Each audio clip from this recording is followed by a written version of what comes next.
नमस्कार मेरे भारत के वासियों। वीडियो स्टार्ट करने से पहले मैं एक छोटा सा रिक्वेस्ट करना चाहूँगा। 90% व्यूअर वीडियो देखते हैं लेकिन चैनल सब्सक्राइब नहीं करते और वीडियो लाइक नहीं करते। तो प्लीज़ चैनल सब्सक्राइब करें, वीडियो लाइक करें अगर आपको जियोपॉलिटिकल न्यूज़ पसंद है, ताकि आप अपडेटेड रह सकें। आपके एक सब्सक्रिप्शन से, जो कि फ्री ऑफ कॉस्ट है, हमें इंस्पिरेशन मिलता है कि हम और अच्छे कंटेंट आपके लिए ला सकें। अब मैं टॉपिक पे वापस आता हूँ। दोस्तों, कल मैंने आपको बताया था कि इंडिया और ईयू का जो डील हुआ है उसे mother of all deal Modi ji ने कहा था। जियोपॉलिटिक्स हर रोज़ एक नया शेप बदल रहा है। जो ग्लोबल पावर बैलेंस हम पिछले 80 साल से देखते आ रहे थे, वो आज क्वाइटली शिफ्ट हो रहा है। और इस शिफ्ट का सबसे बड़ा सिग्नल ईयू यानी यूरोपियन यूनियन दे रहा है। यूरोपियन यूनियन का टॉप फॉरेन अफेयर रिप्रेजेंटेटिव का स्टेटमेंट आया कि वॉशिंगटन अब यूरोप का ग्रेविटी नहीं है। सोचिए, 80 साल से यूरोप की सिक्योरिटी, डिप्लोमेसी और कॉन्फिडेंस का बैकबोन अमेरिका था, और आज यूरोप खुद कह रहा है अब हम अपना फ्यूचर खुद लिखेंगे और खुद डिसाइड करेंगे। इसका मतलब सिर्फ एक चीज़ है, अमेरिका पर रिलायंस ख़त्म हो रहा है। ट्रम्प की अगर बात करें तो ट्रम्प की डिप्लोमेसी एक ही प्रिंसिपल पे चलती है, मैं तुम्हें तभी हेल्प करूंगा जब मेरा बेनिफिट होगा। Old agreement, alliance, trust, Trump के लिए सब निगोशिएबल है, और यहीं से प्रॉब्लम शुरू होती है। ट्रम्प बोलता है कि अमेरिका को मैन्युफैक्चरिंग वापस लानी, जो कि उसके कंट्री के लिए काफ़ी अच्छी बात है, कॉन्सेप्ट भी सही है। लेकिन रियलिटी ये है कि ग्लोबल मैन्युफैक्चरिंग का सेंटर अब शिफ्ट हो चुका है, जो कि एशिया में है। Japan, South Korea, Vietnam, China, India, इन जगहों पे है। अमेरिका हाई एंड टेक बना सकता है, पर मास अफोर्डेबल प्रोडक्शन अब अमेरिका में होना नेक्स्ट टू इम्पॉसिबल है। वो गेम अब एशिया के पास ही रहेगा। एक टेस्ला कंपनी है जो यूएस में और यूएस ने बनाई है, लेकिन कितने लोग टेस्ला एक्चुअली में अफोर्ड कर सकते हैं, इतनी महंगी गाड़ी।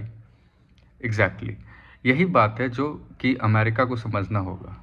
अगर हम यूक्रेन का वॉर देखें, तो जब रशिया ने यूक्रेन पे वॉर किया, अटैक स्टार्ट हुआ, तो यूरोप लिटरली डर चुका था कि अगला कंट्री कौन होगा, क्या पोलैंड है, जर्मनी है, फिनलैंड है, क्योंकि सभी आसपास है। डर सच्ची थी, और नेटो उस समय एक सहारा था जिसका सबसे पावरफुल अलायंस अमेरिका था। अब वही रशिया अमेरिका सॉफ्टली बात कर रहे हैं। मतलब यूरोप के लिए एक सदमा है कि ये एक तरह से बिट्रेल हो गया कि अमेरिका अब रशिया से सॉफ्टली बात कर रहा है। नाटो का एक गोल्डन रूल था, अगर आपको नाटो के बारे में पता होगा, जो ये अलायंस बनी थी, उसका एक गोल्डन रूल ये था, जो उनका आर्टिकल नंबर 5 है। वो ये कहता है कि अगर किसी भी नाटो कंट्री पे कोई भी अटैक होता है तो सारे कंट्री पे अटैक माना जाएगा।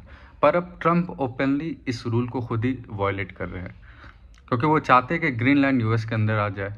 ग्रीनलैंड पे कंट्रोल करना मतलब एक नेटो कंट्री के नेटो मेंबर को थ्रेटन करना। मतलब ग्रीनलैंड जो है वो डेनमार्क का टेरिटरी है, डेनमार्क एक नेटो मेंबर है। तो यूरोप का सिंपल सा फंडा है कि अगर अमेरिका ही नेटो पार्टनर पर प्रेशर बनाएगा तो आर्टिकल 5 का मतलब क्या बचता है।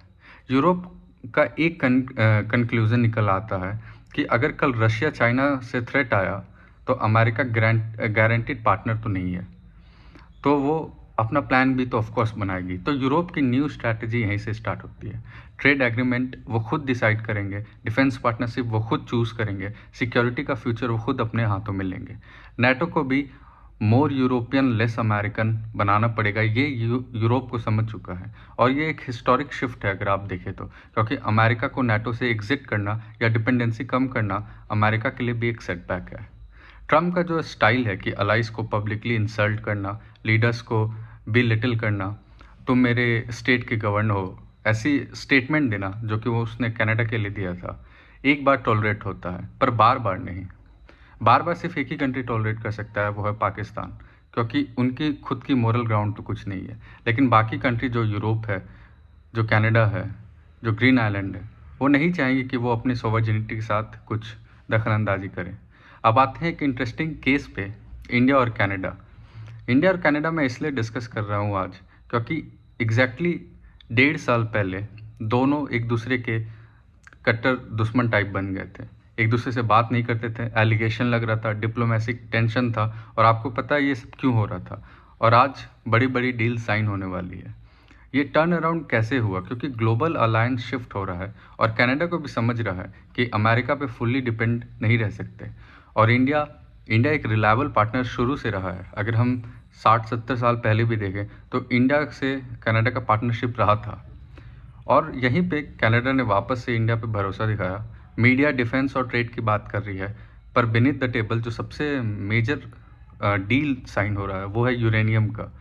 पर रियल स्ट्रैटेजिक टारगेट इंडिया के लिए यूरेनियम ही क्यों है? क्योंकि इंडिया का गोल है कार्बन फुटप्रिंट को कम करना, फॉसिल फ्यूल डिपेंडेंसी कम करना और लार्ज स्केल पे न्यूक्लियर पावर प्लांट बनाना। और न्यूक्लियर पावर प्लांट और इस सारे कार्बन फुटप्रिंट को कम करने के लिए जो सबसे मेजर चीज़ है वो है स्टेबल यूरेनियम सप्लाई। और कनाडा के पास पूरे वर्ल्ड में सबसे ज़्यादा यूरेनियम सप्लाई है। और अब 10 साल का यूरेनियम सप्लाई का डील इंडिया करने वाला है, जिसके लिए मैंने आपको कल बताया था कि जे शंकर जाने वाले हैं। इसका मतलब इंडिया अपनी क्लीन एनर्जी फ्यूचर की सबसे रिलायबल पार्टनर कनाडा को सोच रहा है और उसे लॉक करना चाहता है। और यहीं पे एक रियलिटी सामने आता है। बहुत सारे कंट्रीज़ अब ये बिलीव करने लगे हैं कि America long term reliable partner नहीं है। ट्रंप को लगा मैं जो बोलूँगा दुनिया मानेगी, पर आज यूरोप इंडिपेंडेंट होना चाहता है, कनाडा न्यू पार्टनर ढूंढ रहा है। कभी वो चाइना, कभी इंडिया की तरफ आ रहा है। इंडिया डाइवर्सिफाइड अलायंस बना रहा है। अभी आप देखेंगे तो इंडिया का ऑलमोस्ट हर बड़ी कंट्री के साथ अच्छा रिलेशन है। और आयरॉनिकली जो बात है, इस प्रोसेस में जो सबसे ज़्यादा आइसोलेटेड हो रहा है वो खुद अमेरिका है, जिसका कारण है ट्रंप का ईगो ड्रिवन डिप्लोमेसी। दोस्तों, जियोपॉलिटिकल में सबसे वैल्यूबल करेंसी होता है ट्रस्ट। अगर आप अपने अलाइज पे ट्रस्ट करते हैं, और जब ट्रस्ट ब्रेक होता है, अलायंस शिफ्ट होती है, पावर सेंटर भी रीलोकेट हो जाते हैं, न्यू पार्टनरशिप बनती है और सब अपना बेनिफिट देखते हैं। आज हम एग्जैक्टली उसी ट्रांजिशन का विटनेस बन रहे हैं। और जो कंट्रीज इस चेंज को समझ रही है और जो अडॉप्ट कर रही है, वही ग्लोबल ऑर्डर का शेप करेगी। इस चेंजिंग वर्ल्ड के ऑर्डर को समझना आज लग्जरी नहीं, नेसेसिटी है। तो ये वीडियो आज यहीं ख़त्म होता है, लेकिन हम कल दोबारा मिलेंगे कि एग्जैक्टली चल क्या रहा है ग्लोबल में। जय हिंद, जय भवानी।